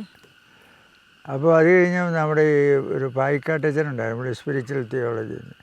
അപ്പം പുള്ളി അവിടെ വടവാതൂർ. അങ്ങനെ ഞങ്ങൾ ഇങ്ങനെ ഒരുമിച്ചൊക്കെ ചർച്ച ചെയ്യും. അങ്ങനെ ഒരു ഇതുണ്ടായിരുന്നു. അപ്പോൾ ആദ്യമേ ഞാനിവിടെ ഒരു ഇപ്പം നിങ്ങൾ ഈ കാണുന്ന പോലെ അല്ല, ഇതൊരു കുന്ന, അതുപോലെ ബേർ ഒന്നുമില്ലാത്തൊരു കുന്ന, ഒന്നുമില്ല. എല്ലാ വർഷവും എന്നാ പറയുന്നു, കാട്ടു തീ കയറി കറക്കും, പിന്നെ പച്ചയാകും. ഈ കുന്ന് ഒന്നുമില്ല. ഒരു 25 വർഷം മുമ്പ് ഒന്നുമില്ല. അപ്പോൾ അതേ സമയത്ത് നല്ല മുട്ടക്കുന്ന്, ഇവിടെ നോക്കിയാൽ സൂര്യാസ്തമനം വരെ കാണാം. അപ്പോൾ അങ്ങനെ ഇരിക്കുമ്പോഴത്തേന് ഇങ്ങനെ ആശയപരമായിട്ടുള്ള യോജിപ്പുണ്ടായിരുന്നു. അത് കഴിഞ്ഞപ്പോഴത്തേന് സെമിനാരിയിൽ ഞാൻ 99 35-ാമത്തെ വർഷമാണ്, 35 തിയോളജിയുടെ ആദ്യത്തെ ആളാണ്. അപ്പോൾ ഈ ഇവരുമായിട്ട് ബന്ധം വരാൻ പറഞ്ഞ ഇതൊരു പലതരത്തിലാണ്, ആശയപരമായിട്ടുള്ള ബന്ധമുണ്ട്. അത് കഴിഞ്ഞ് ഞാൻ കാഞ്ഞിരപ്പള്ളി വന്നല്ലോ. ആ കാഞ്ഞിരപ്പള്ളി വന്നപ്പോഴത്തേന് പൗതിക്കും താല്പര്യം. അങ്ങനെ പൗതിയും കൂടെയുള്ള ആ താല്പര്യത്തിലാണ് ഈ സിസ്റ്റേഴ്സിൻ്റെ ആണ് ആദ്യമേ തുടങ്ങി. 1987. പക്ഷേ ഹൗസ് അങ്ങേക്കൊന്നല്ല, അവർക്ക് വേണ്ടിയിട്ട് പണിതല്ല, നമ്മുടെ ട്രസ്റ്റിൻ്റെ. അപ്പോൾ ഈ ഇത് there are chains of events. ഞാൻ അവിടെയായിരുന്നു തന്നെ ഒരെണ്ണം തുടങ്ങിയെന്ന് പറഞ്ഞല്ലോ. അന്നേരമാണ് ഇത് കിട്ടിയപ്പോൾ ഇതാണ് വളരെ വിശാലം. അപ്പോൾ അന്നേരത്തേന് ഞാൻ നമ്മുടെ പെരുന്തോട്ടത്തിനെയും ഇവരോടൊക്കെ പറഞ്ഞപ്പോഴത്തേന് അവരേതാണ്ട് എനിക്ക് വന്ന് 1,00,000 താഴെ രൂപ നമുക്ക് തുടങ്ങാമെന്നൊക്കെ പറഞ്ഞു. അപ്പോൾ അന്നേരമാണ് ഒരാൾ ഇതിനായിട്ട് വന്നു, പുള്ളിയെ താമസിപ്പിക്കണം, ഇങ്ങനെ മുട്ടക്കുന്നല്ലേ. അന്നേരം അവിടെ ഒരു ചെറ്റപ്പരയുണ്ടായിരുന്നു, അത് വാടകയ്ക്കെടുത്ത് താമസിപ്പിച്ചു. അത് കഴിഞ്ഞിട്ടാണ് ഞങ്ങൾ എന്നിട്ട് ഇങ്ങോട്ട് വണ്ടിയൊന്നും വരികയില്ല, ഈ റോഡൊന്നുമില്ല കേട്ടോ. ഇന്നും നിങ്ങൾ നോക്കുമ്പോൾ ഓട്ടോ വരെ വരുന്നു. ഞാൻ മുറിഞ്ഞ പുഴ നടന്നാണ് വന്നിരുന്നത്, ഇവിടേക്ക് എത്തിയിരുന്നു. അല്ല പിന്നെ ഈ റോഡൊന്നുമില്ല. ഇത് ഈ പാഞ്ചാലിമേടെന്ന് പറഞ്ഞ ടൂറിസ്റ്റ് സെൻറ്റർ വന്നപ്പോൾ പെട്ടെന്ന് റോഡും എല്ലാ സൗകര്യങ്ങളും. അതെ. അപ്പം പിന്നെ പുല്ലുപാറ ഇറങ്ങേണ്ടി കുത്തിനെ കയറി വന്നുകൊണ്ട് അങ്ങനെയാണ് ഇവിടെ ഈ സ്ഥലം കിട്ടിയത്, വെളുവേൽ. അങ്ങനെ ആദ്യമേ ആ കെട്ടിടം കണ്ടോ, അത് അവിടെ ഒരു ചെറിയ കെട്ടിടം, ഒരു വെള്ളമുണ്ട്. അപ്പോൾ ആദ്യമേ തുടങ്ങി ഈ കെട്ടിടമല്ല, സിസ്റ്റേഴ്സിൻ്റെയാണ്. അപ്പോൾ സിസ്റ്റേഴ്സിൻ്റെ തുടങ്ങിയതാണ് ആദ്യത്തെ നല്ലത്. അവർ പകുതി അങ്ങോട്ട് പോയപ്പോൾ അവരെ കുറുമനാട് തെളിവുണ്ട്. എങ്കിലും അവർക്ക് ആ കുന്ന് കൊടുത്തിട്ടുണ്ട്. മനസ്സിലായി. പിന്നെ ഈ കുന്ന് പുരുഷന്മാരുടെ ആശ്രമത്തിൽ. അങ്ങനെയാണ് ഇവിടെ തുടങ്ങാൻ കാര്യം. പിന്നെ നല്ല തണ്ണി എന്നുള്ള പേര് വരാൻ കാര്യം അത് ഞാനൊരു ക്യൂരിയോസിറ്റിയുടെ ചോദ്യമായിട്ട് ചോദിക്കണമെന്നുള്ളത്. അച്ഛൻ എങ്ങനെയാണ് നല്ല ഇതൊരു തമിഴ്നാടിൻ്റെ ഭാഗമായിരുന്നു ഈ സ്ഥലം? അതെ, ദേവികുളം ഡിസ്ട്രിക്ട്. അപ്പം തമിഴരുടെ ഓമനപ്പേരാണ് ഈ ജലം, തണ്ണി, നല്ല തണ്ണി ലഭ്യമായ സ്ഥലം എന്നുള്ളതിന് അവർ കൊടുത്ത പേരാണ് ഈ ഒരു പേര്. ഇവിടെ ഈ കുന്നിൻ്റെ വറ്റാത്ത വെള്ളമാണ്. ഉദാഹരണം പറഞ്ഞാൽ ഞങ്ങളുടെ പിന്നെ ആദ്യമേ ഈ ഒരു കിണർ കണ്ടല്ലോ, അത് 32 അടി അന്നേരം വെള്ളമുണ്ട്. പിന്നെ അത് കഴിഞ്ഞ് അപ്പുറത്ത് കുഴിച്ചു, വെള്ളമുണ്ട്, പക്ഷേ പമ്പ് ചെയ്യാനായിട്ടില്ല. എന്നാൽ അതേ സമയത്ത് അങ്ങനെ വന്നപ്പോൾ ഞങ്ങളിത് ഇവിടെ ഇവിടെ കാണാം ബോർവെൽ, വറ്റാത്ത വെള്ളം എന്ന് പറഞ്ഞാൽ അവർ പറയുന്ന ഈ മലമുകളിൽ ഇതിൻ്റെ അടിയിൽ കൂടി ഒരു നദിയുണ്ട്. ആ നദിയിലാണ് ചെല്ലുന്നത്. അത് കാരണം ഒരു 450 അടി ചെന്നപ്പോൾ ചീറ്റുക വെള്ളം. അതുകൊണ്ടാണ് ഈ നല്ല തണ്ണി. അപ്പം തമ്പുരാൻ അനുഗ്രഹിച്ച് ഒരുപാട് വെള്ളമുള്ള അവിടെ അങ്ങനെയുണ്ട്. അപ്പോൾ ഇങ്ങനെയായിരിക്കണം നദി. ഈ സ്ഥലത്തിന് നല്ല തണ്ണി. അതാണ് നല്ല തണ്ണി. തമിഴരുടെ ഓമനപ്പേരാ. സോ വാട്ടർ ഇൻ അബണ്ടൻസ് എന്നുള്ള ഒരു അർത്ഥത്തിലാണ്. അപ്പോൾ അതുകൊണ്ട് ജലത്താൽ അനുഗ്രഹീതമായ, അതേസമയത്ത് അങ്ങേ ചെരുവിനില്ല, ഈ ഒരു പ്രദേശത്താണ്. ഓക്കെ അജയ്, ഇനി ഞാൻ ചോദിക്കാൻ ആഗ്രഹിക്കുന്നത്, ഇപ്പം ഇവിടെ സന്യസ്തരായിട്ടുള്ള ആളുകളുണ്ടെന്ന് പറഞ്ഞു, സന്യാസം സ്വീകരിച്ച് ഇഷ്ടപ്പെടുന്നു വരുന്നവരുണ്ട്. നമ്മുടെ ഈ ആശ്രമത്തിൽ സാധാരണക്കാർക്ക് വന്നിട്ട് പ്രാർത്ഥിക്കാനുള്ള ഒരു സൗകര്യമുണ്ടോ? അല്ലെങ്കിൽ അവർക്ക് സമയം ചെലവഴിക്കാനോ ധ്യാനിക്കാനോ ഉള്ള അവസരങ്ങളുണ്ടോ നമ്മുടെ ഈ ആശ്രമത്തിൽ? പിന്നെ ഇത് ആ കെട്ടിടമുണ്ടല്ലോ സൈഡിലേക്കുള്ള ഞങ്ങൾ ഇവിടുത്തെ ഇത് കുടുംബസഹിതം വന്ന് താമസിക്കാനായിട്ട് ഉള്ള ഭവനം. അത് ഞങ്ങൾ റിട്രീറ്റ് എന്നല്ല പദം ഉപയോഗിക്കുന്നത്, പ്രെയർ ഹൗസ് എന്നാണ്. മനസ്സിലായി? അവർക്ക് ഒരുമിച്ച് വന്ന്, നമ്മൾ കത്തോലിക്കർ മാത്രമല്ല ഹിന്ദുക്കളും ഒക്കെ വരും ഇവിടെ പ്രാർത്ഥിക്കാനായിട്ട്. ഇപ്പോൾ ഉദാഹരണം പറഞ്ഞാൽ പിന്നെ നമ്മുടെ വൈസ് ചാൻസലർ ഉണ്ടായിരുന്നു, ഇപ്പം റിട്ടയർ ചെയ്ത്, അദ്ദേഹം കുടുംബമായിട്ട് വരുമായിരുന്നു. പുള്ളിയുടെ second in command Ramakrishnan,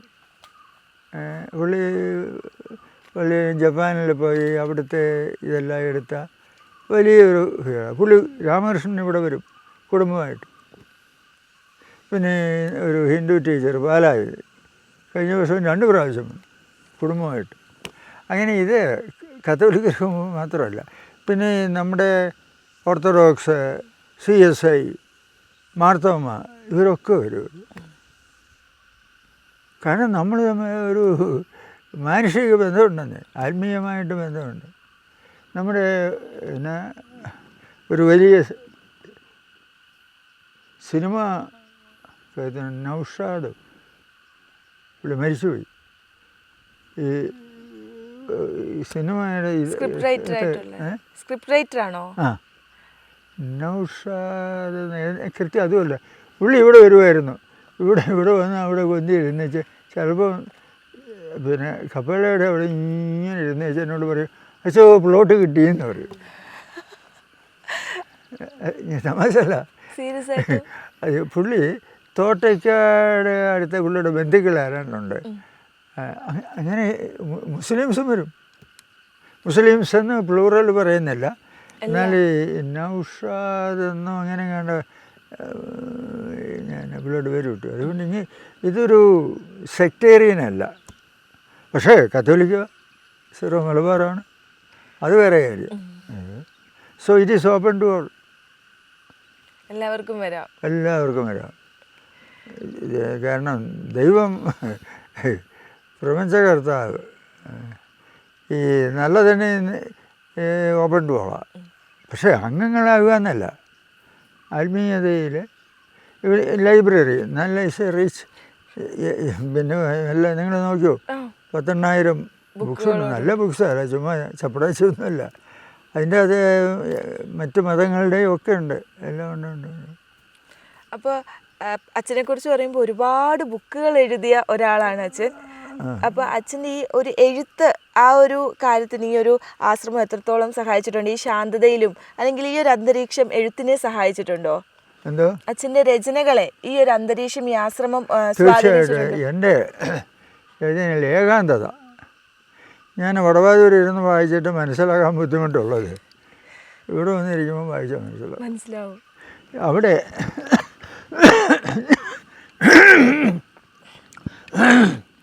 Pullupara ഇറങ്ങി ഞാൻ കുന്ന് കയറിയാണ് പോകുന്നത്. 3 കിലോമീറ്റർ കുത്തിനെയാണ്.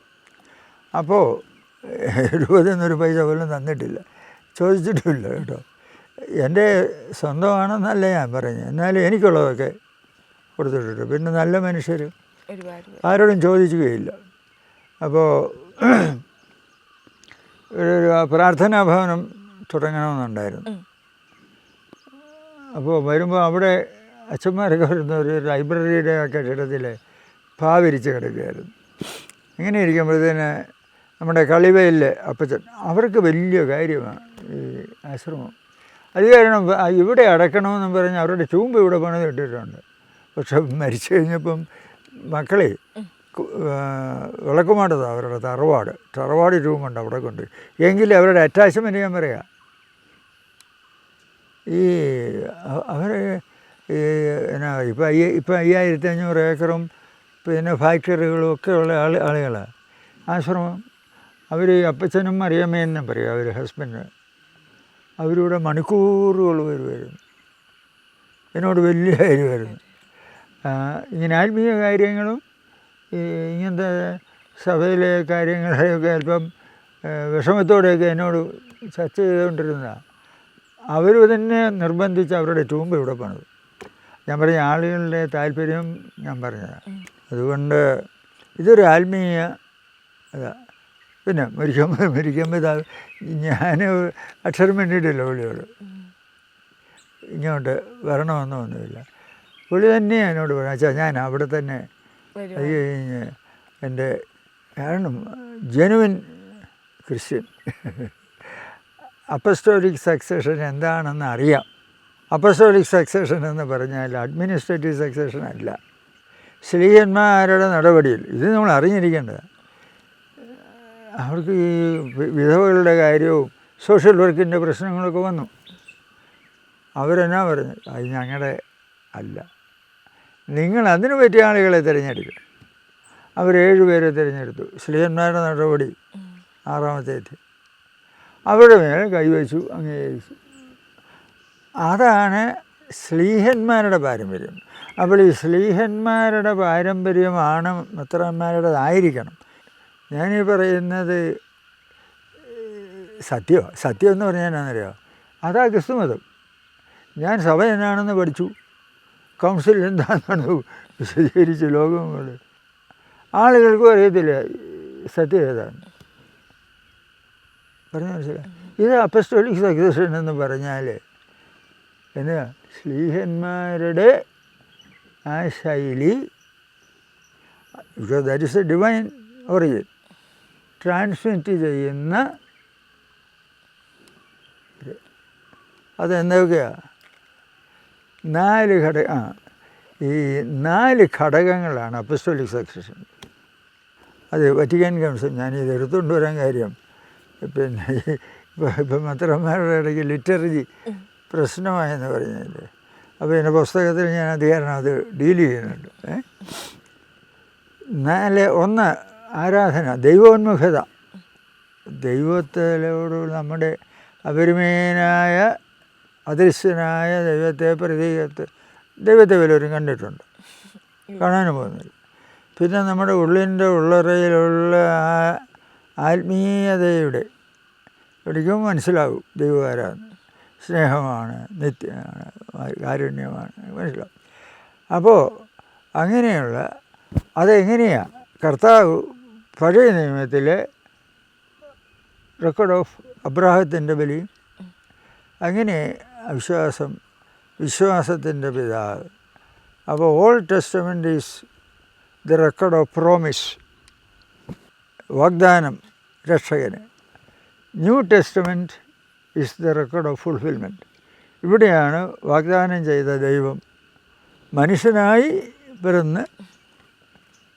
അപ്പോൾ ഇത് രണ്ടും കൂടെ ചേരുമ്പോഴാണ് record of promise and fulfilment, old testament and new testament. അപ്പോൾ ഈ ഓൾഡ് ടെസ്റ്റമെൻറ്റ് ആൻഡ് ന്യൂ ടെസ്റ്റമെൻറ്റിൻ്റെ അതാണ് നമ്മളുടെ വിശ്വാസത്തിൻ്റെ അടിത്തറ. രക്ഷകനെ പ്രോമിസ് ചെയ്തു, ആ രക്ഷകൻ പഠിപ്പിച്ചു, മനസ്സിലായത്. അപ്പോഴാണ് നമ്മൾ അത് പറഞ്ഞു പോയാൽ എൻ്റെ കുഞ്ഞ് കടല, അത് കാരണം ഞാൻ കടക്കുന്നില്ല. അപ്പോൾ ഈ നമ്മളുടെ വിശ്വാസം ആഘോഷിക്കുന്ന literally through symbols and images. അതുകൊണ്ട് നമ്മുടെ വിശ്വാസത്തിൻ്റെ അടിത്തറ ലിറ്റർജി, അത് കഴിഞ്ഞാൽ പിന്നെ അതിലധിഷ്ഠിതമായ ജീവിതശൈലി, അതിൻ്റെ പേരാണ് സ്പിരിച്വാലിറ്റി, സ്പിരിറ്റ് ഗൈഡഡ് ലൈഫ്. മൂന്നാമത്തെ ഘടകം എന്നാണെന്നറിയാം, അതിന് ചേരുന്ന സാമൂഹിക സംവിധാനം, അതിൻ്റെ ഒരു ഭരണം, social system. The social system should evolve to protect and promote your heritage. അല്ല ചുമ്മാ വരുന്നത്.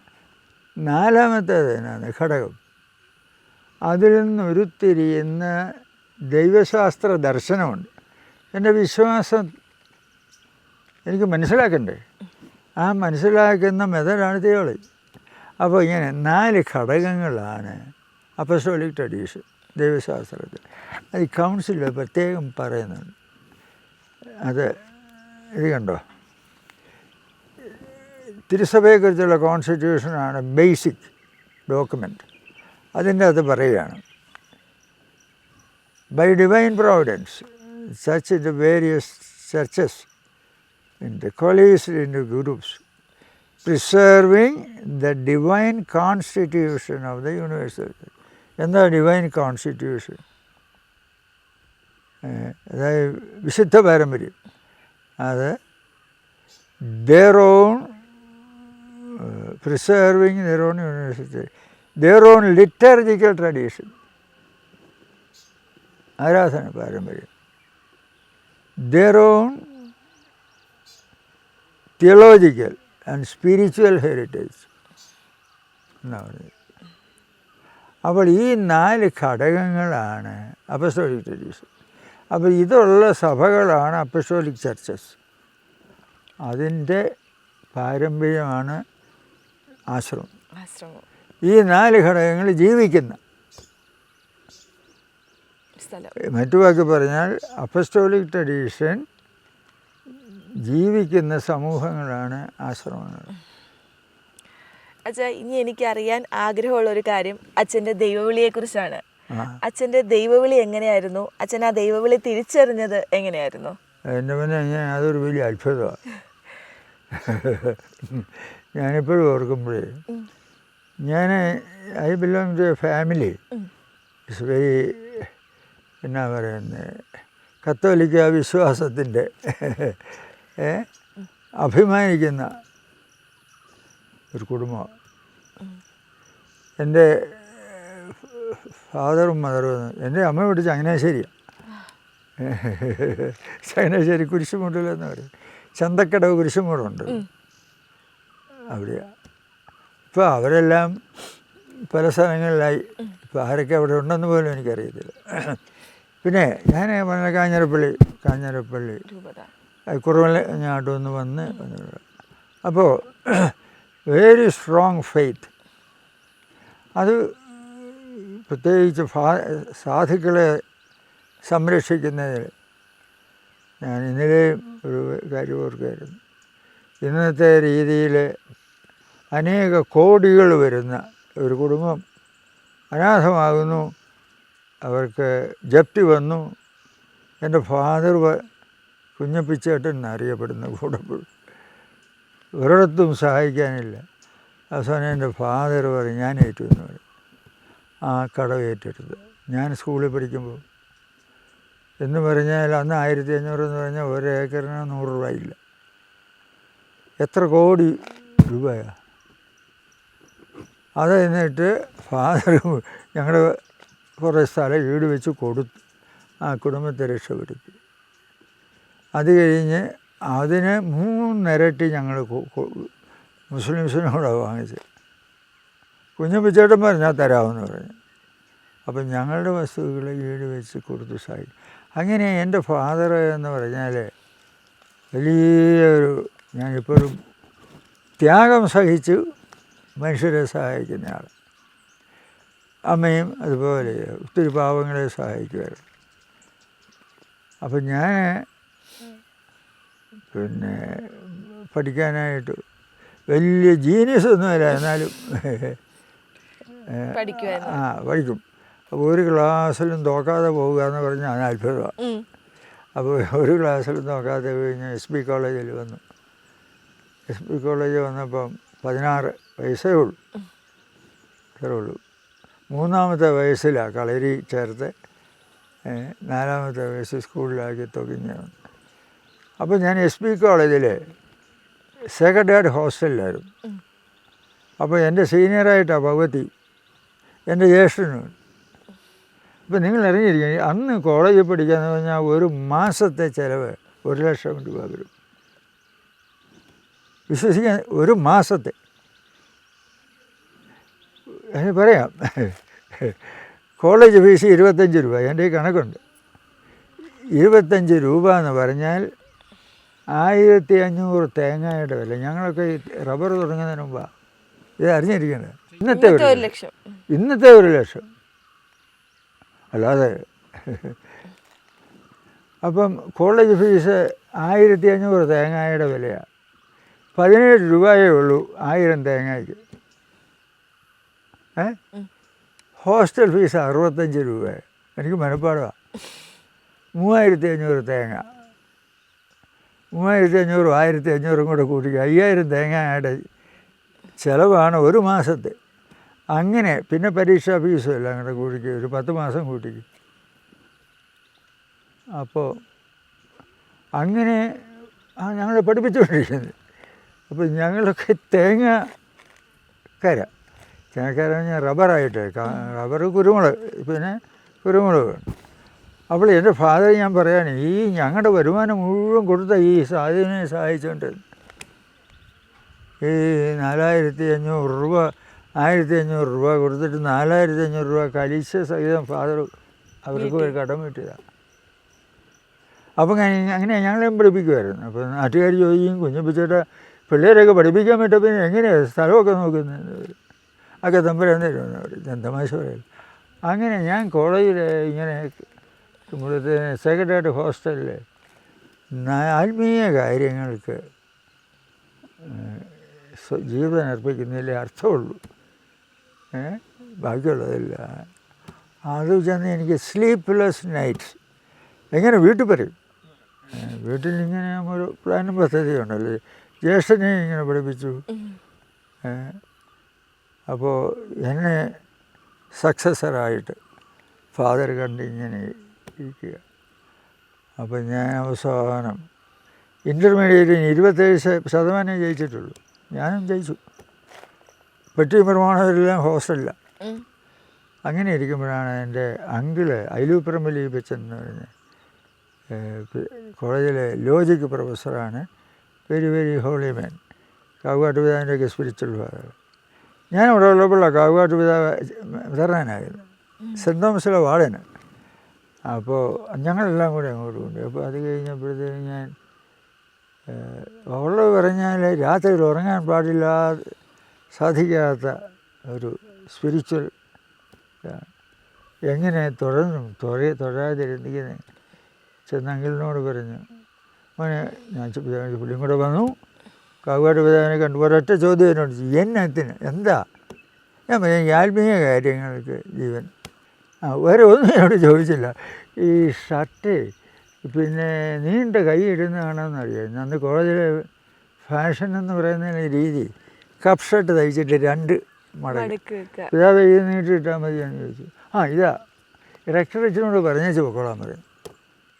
ഞാൻ പാറയിൽ ചെന്നു. എങ്ങനെ അച്ഛനായെന്ന് ചോദിച്ചു.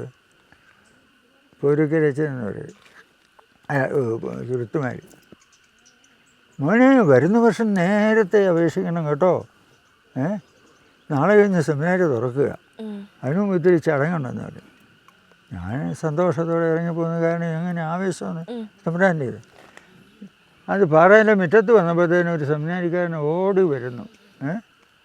എന്നതാ രക്ഷവശം വിളിക്കുന്നവർ. ഞാൻ വിളിച്ചത്, അയ്യോ നാളെ കഴിഞ്ഞ് തന്നെ വരാൻ പറഞ്ഞു. എനിക്ക് തോന്നുന്നു പിതാവ് വിളിച്ച് പറഞ്ഞു ഇങ്ങനെ ഒരാൾ വന്നിട്ടുണ്ട്. അങ്ങനെയാണ് ഞാൻ സെമിനാരി ചെയ്യുന്നത്. അങ്ങനെയായിരുന്നു അച്ഛൻ്റെ ദൈവവിളിയുടെ തുടക്കം. ദൈവവിളിയിൽ എനിക്ക് പിന്നെ സംശയിക്കേണ്ടി വന്നില്ല. അത് കാരണം എന്നെ കാവുമായിട്ട് പിതാവ് വിളിക്കുന്നു. അത് കഴിഞ്ഞ് ഫസ്റ്റ് ഇയറിലായി, സെക്കൻഡ് ഇയറിൽ പ്രീഫെക്റ്റായി. അത് കഴിഞ്ഞ് അവിടെ വിട്ടു, പിന്നെ റോമിന് വിട്ടു. ഇങ്ങനെ തമ്പുരാൻ്റെ ഒരു പദ്ധതിയാണ് ഇതും.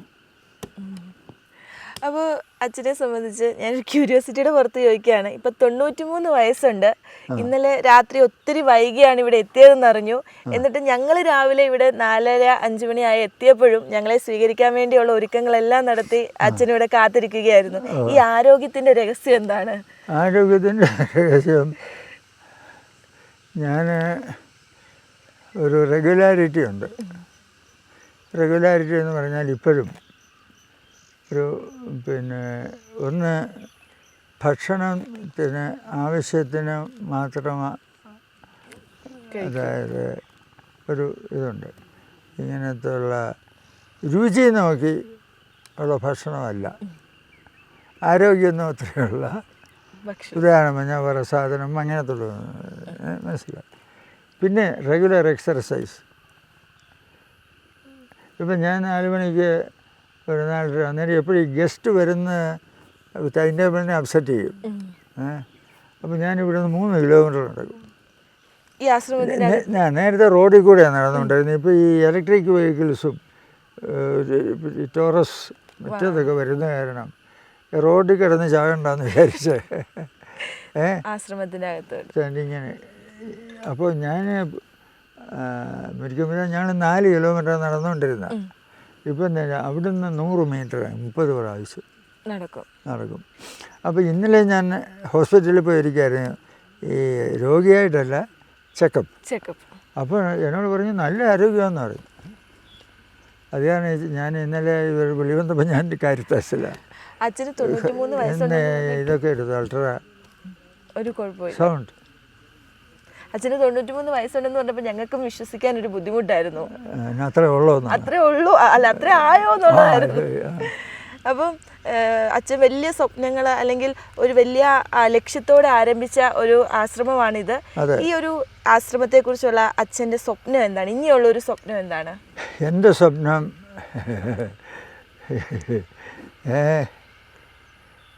നമ്മുടെ സഭയിലെ അധികാരത്തിലിരിക്കുന്നവരുടെ മാനസാന്തരം, പച്ചയ്ക്ക് പറഞ്ഞു. അത്രമാത്രം വേർഡ്ലിനെസ് സഭയുടെ നേതൃത്വ തലത്തിലുണ്ട്. അൽമായരോടും പച്ചയ്ക്ക് പറയുക, ഇപ്പോഴും എഴുതിക്കൊണ്ടിരിക്കുന്നതാണ്. കാരണം ഇതൊരു അധികാരത്തിൻ്റെ ഉള്ളവരും ഇല്ലാത്തവരും എന്നുള്ള ഒരു കോൺസെപ്റ്റ് വന്നുപോയി. ദൈവത്തിൻ്റെ മുമ്പിൽ അങ്ങനെ ഇല്ല, അങ്ങനെ ആരും ഏൽപ്പിച്ചിട്ടുമില്ല. അപ്പോൾ ആ വ്യവസ്ഥയ്ക്കെതിരെയുള്ള ഫൈറ്റ് എന്ന് പറഞ്ഞാൽ against the pagan structure that has crept into the Holy of Holies. അതാണ് എൻ്റെ കൺസേൺ. എൻ്റെ ഈ പുസ്തകങ്ങളിൽ മുഴുവനതാണ്. 2ാം വത്തിക്കാൻ കൗൺസിൽ അതാ, shake off the dust of the empire. അതാണ് എൻ്റെ ഫൈറ്റ്. മറ്റു ബാക്കി പറഞ്ഞ ഒരു വിമോചന സമരം ഉള്ളിൽ, സഭയ്ക്കുള്ളിൽ. എന്നെ സംബന്ധിച്ച് ഈ ഒരു നിമിഷം എന്ന് പറയുന്നത് വളരെ അനുഗ്രഹത്തിൻ്റെ ഒരു നിമിഷമായിട്ട് തോന്നുകയാണ്. അച്ഛനോടൊപ്പം ഇത്രയും നേരം ആയിരിക്കാൻ സാധിച്ചതിൽ ഒരുപാട് സന്തോഷം, ഒരുപാട് കാര്യങ്ങൾ അറിയാൻ സാധിച്ചു. ഒപ്പം ഈ ഒരു ദേറെ കൂടുതൽ അടുത്തറിയുവാനും ഇവിടേക്ക് വരാനും കഴിഞ്ഞതിൽ ഒത്തിരി സന്തോഷം. വരാം, നിങ്ങൾക്ക് ഒറ്റയ്ക്കും ഫാമിലി സഹിതവും ഒക്കെ വന്ന് താമസിക്കാൻ സൗകര്യമുണ്ട്. ഇവിടെ ഞങ്ങൾക്കൊരു ഫീസും ഇല്ല. വല്ലതും തന്നാൽ വാങ്ങിക്കും, ഉടനെ ഓഫീസിൽ നിന്ന് രസീതും കൊടുക്കും. ഒരു ഇല്ലാതെ ഇന്നലെ ആണെങ്കിൽ വന്ന് പോകുന്നവരുണ്ട്. ഞങ്ങൾ വിൽ നെവർ ആസ്ക് എഴുതി. പക്ഷേ തമ്പുരാൻ്റെ പരിപാലനയുണ്ട്. അപ്പം അച്ഛൻ്റെ ആഗ്രഹങ്ങളും സ്വപ്നങ്ങളും ഒക്കെ പൂർത്തിയാകട്ടെ എന്ന് പ്രാർത്ഥിക്കുകയാണ്. എൻ്റെ പൂർത്തിയാകാൻ സഭയ്ക്കുള്ളിലെ വിമോചന സമരമാണ്. അച്ഛന് എല്ലാവിധ പ്രാർത്ഥനാശംസകളും. Thank you. Okay, thanks.